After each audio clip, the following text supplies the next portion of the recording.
कि जो किसी कम्युनिस्ट पार्टी का जो लाइन होता है, राजनीतिक लाइन, वो मूल चीज़ होता है। और क्रांतिकारी लाइन और संशोधनवाद के बीच में हम फर्क कैसे करेंगे। उन्होंने उदाहरण बताया कि 1970 के समय जब कॉमरेड चारुमूल नक्सलवादी के बाद जो पार्टी बनाते सीपीआई में 1969 में, उस समय चुनाव का बहिष्कार करना वो क्रांतिकारी काम था। जन आंदोलन, जन संगठन, ट्रेड यूनियन, सांस्कृतिक संगठन का बहिष्कार करना, सिर्फ हथियारबंद संघर्ष करना, खत्म अभियान करना, वही क्रांतिकारी काम था, सिर्फ हथियारबंद लड़ाई करना। तो इसीलिए उस समय ये जो बात करता था चुनाव लड़ने का, जन आंदोलन, जन संगठन करने का, तो उसको संशोधनवादी कहा जाता था। लेकिन आज हम लोग क्या कर रहे हैं, आज हम लोग चुनाव लड़ रहे हैं, आज हम लोग जन आंदोलन, जन संगठन कर रहे हैं। तो उस हिसाब से उसमें जिस चीज़ को संशोधनवादी कहा गया था, हमारे पूर्वज लोग भी वैसी बोलते थे। आज वो संशोधनवादी वो नहीं, क्योंकि हम ये देखते हैं कि लकीर के फकीर बनना, यांत्रिक कम्युनिस्ट बनना, मार्क्सवाद लेनिनवाद की सारवस्तु को किसी भी देश में सृजनशील रूप से प्रयोग में लाने की जगह पर सिर्फ ये मार्क्स ने कहा था, एंगेल्स ने कहा था, लेनिन ने कहा था, उसको नकल मारना, ये यांत्रिक कम्युनिस्ट, ये संशोधनवाद है। तो इसीलिए चुनाव जब तक संसदीय प्रणाली है तो चुनाव में भाग लेने से लाभ है। राजनीतिक क्रांतिकारी राजनीति का 50 साल होता है। पार्टी क्यों गुप्त रहेगी जबरदस्ती का, जब पार्टी को खुले में काम करे, जहाँ जनता को जाने का मौका मिलता है। पार्टी अगर सिर्फ वो माओवादी, ये कई सारे लोग रहते हैं लीलपियावादी, माओवादी, वो लोग सिर्फ गुप्त संगठन बनाए रहते हैं, तो स्क्वाड लेकर घूमते रहते हैं। वैसा करने से हम व्यापक जनता तक पहुँच नहीं पाएंगे। व्यापक जनता तो परेशान है, मजदूरीकरण परेशान है, भूखमरी में परेशान है, गरीबी में परेशान है, उनके साथ खड़े होकर लड़ाई लड़ने की जरूरत है। तो जन संगठन, जन आंदोलन तो जरूरी है। इसका मतलब ये है कि जो लोग जैसे आज की तारीख में जो ये कहते हैं कि भाई जाति का जो मामला है, ये मामला जाति का मामला से कुछ नहीं होगा, जाति कोई महत्वपूर्ण चीज नहीं है। क्रांति होगा तो अपने आप जाति की समस्या का समाधान होगा, वर्ग संगठन हो जाएगा तो जाति का प्रॉब्लम सॉल्व हो जाएगा, और क्रांति होगा तो महिला मुक्ति हो जाएगा। ये सब लोग आंतरिक कम्युनिस्ट लकीर का फकीर है, ये असल में संशोधनवादी सोच वाले हैं। क्योंकि इन्होंने जो मार्क्सवाद लेनिनवाद कहता है ठोस परिस्थिति का ठोस विश्लेषण वो नहीं करके, वो लोग सिर्फ रूस में क्या हुआ था, चीन में क्या हुआ था, वैसा करने भारत में करने जाते हैं, और ऐसा करके क्रांतिकारी आंदोलन को मीलों पीछे ढकेल देते हैं। यही हमारे देश में होते आया है। इसीलिए कॉमरेड जो जेम्स ने कहा कि 1931 में जब 6 देशों की कम्युनिस्ट पार्टियों ने कहा कि भारत में जाति उन्मूलन का आंदोलन चलाना चाहिए, गुजिंदर दल ध्यान दो, उसके तरफ देखो, कैसे आप मेरी तरफ देखो ना। तो कहने का मतलब यह है कि जाति के विनाश को नहीं लोगे, वर्ग संगठन जोड़ के नहीं चलाओगे, तो फिर कैसे होगा। लेकिन उसको कम्युनिस्ट पार्टी ने ध्यान दिया, नहीं ध्यान दिया।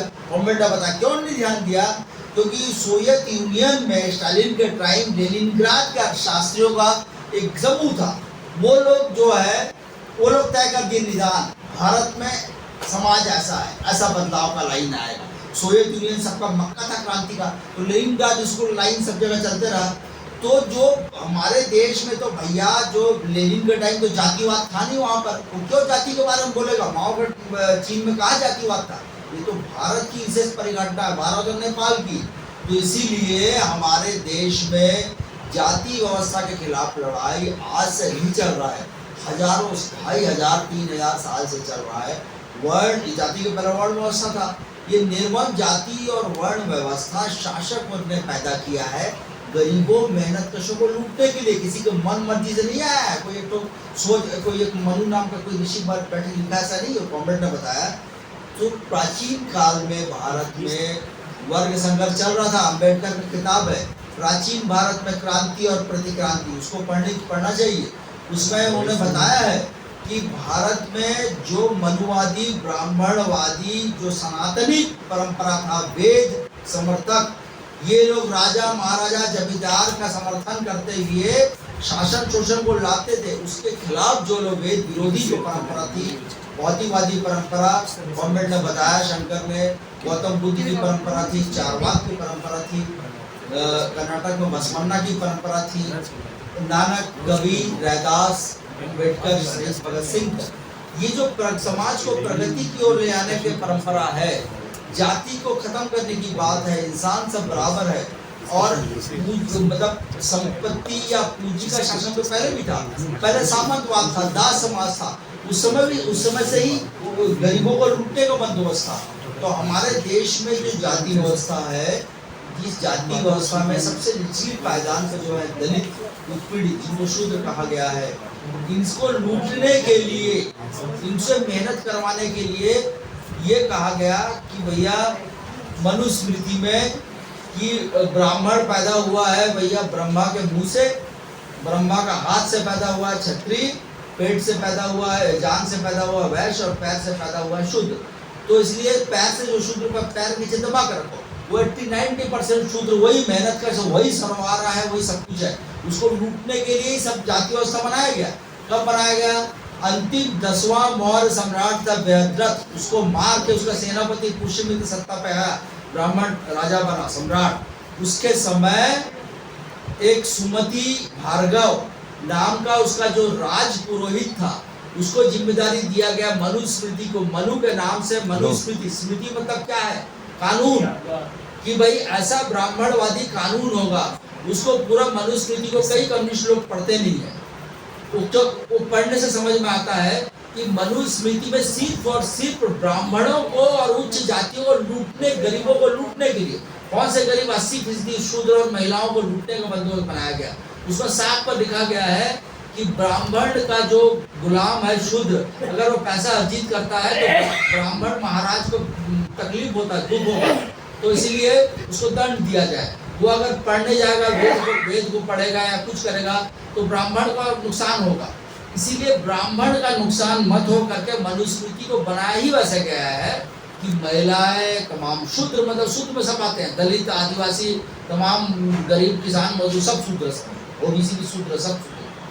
तो ये समाज के जिनको बहुजन बोला जाता है, ये 80-85% लोग हैं, ये सारे लोगों को गुलाम और सिर्फ बंधुआ मजदूर बनाने का चक्कर था। और इसको किया था मनुस्मृति के नाम पर, पुष्यमित्र सूक्त के समय से चालू हुआ, और इसी मनुस्मृति को आरएसएस लागू करना चाहती है, लागू करने जा रही है। इसीलिए हम कम्युनिस्टों को बोलना पड़ेगा, सीपीआई में लेटेस्ट एकमात्र पार्टी है जो बोलती है कि बुद्ध के पहले 4 वाक लोकायत दर्शन जो था, बुद्ध, लोकायत दर्शन, बसवन्ना, कबीर, रैदास, अम्बेडकर, भगत सिंह, नारायण गुरु, ये जो परंपरा है समाज में ब्राह्मणवाद विरोधी, जाति विरोधी परंपरा, हम लोग इसके वाहक है। यही लोग राजा महाराजाओं, पुरोहित वर्ग को चुनौती दिए, इन्हीं को मार डाला गया, बौद्ध विहारों को खत्म किया गया, चारवाक वाले जो ऋषि मुनि थे उनको मार डाला गया, सब है, सब इतिहास में। तो ये सारे देवव्रत चट्टोपाध्याय किताब में भी है। ये सब चीज वर्ग संघर्ष था, अमीर और गरीब के बीच की लड़ाई, हैव और हैव नॉट का। आज की तारीख में हम रेड स्टार इस मान को मानते हैं कि हमने कोई नई लड़ाई लड़ी है। भारत में 2,500-3 हजार साल से जो वर्ग संघर्ष, खूनी लड़ाई चल रहा है, वेद समर्थक, वेद विरोधियों के बीच, है ना, अमीर और गरीबों के बीच, राजा महाराजा और गरीब किसानों और दलितों के बीच, उस लड़ाई के हम लोग उत्तराधिकारी हैं। समझ में आ रहा है? तो उसको हम लोग आगे बढ़ा रहे हैं। इसीलिए हम ये कहते हैं कि वर्ग संघर्ष का अविभाज्य हिस्सा है जाति उन्मूलन आंदोलन। साथ ही साथ भी मनुस्मृति ने महिलाओं को भी मानव का दर्जा नहीं दिया। महिलाओं को भी मनुस्मृति ने बताया कि बचपन में पिता के ऊपर, शादी के बाद पति और बुढ़ापे में बेटे के ऊपर महिलाओं को गुलाम बनाया। तो महिला मुक्ति और तमाम लैंगिक लड़ाई को भी हमने इसमें जो जोड़ा है। ऐसा करते हुए ये हमारा समाज का जनवादीकरण का, जनवादी क्रांति के लिए बहुत जरूरी है। इसके बिना जनवादी क्रांति हो ही नहीं सकता।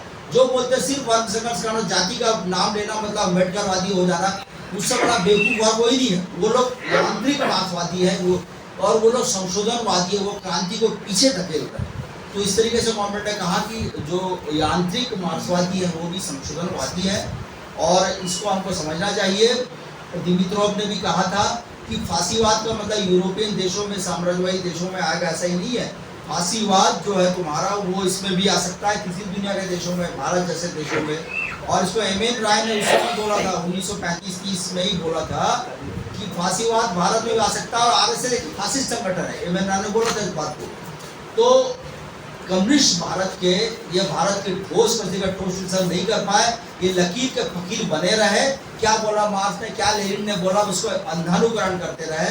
कभी भी इन्होंने ये नहीं समझा कि भारत में क्रांति करना तो भारत की ताकत क्या है, भारत में कैसी लड़ाई वर्ग संघर्ष कैसा चला है, कौन हमारा साथी कौन हमारा दुश्मन है, तो कभी समझा नहीं। इसलिए जाति को ऐसा पर महत्व नहीं दिया, महिलाओं का मुक्ति के सवाल को, लैंगिक समता समानता को महत्व नहीं दिया।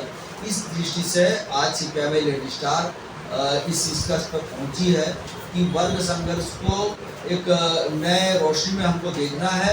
हमको आज की तारीख में जो फांसीवाद है भारत में, इसका हथियार निर्मम जाति व्यवस्था।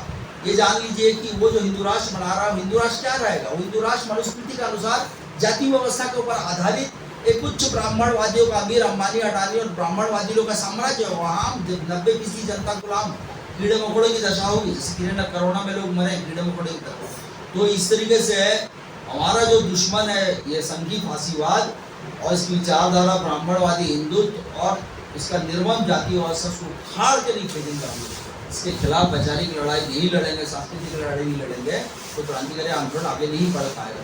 ये बोलो तो छूट जाती है।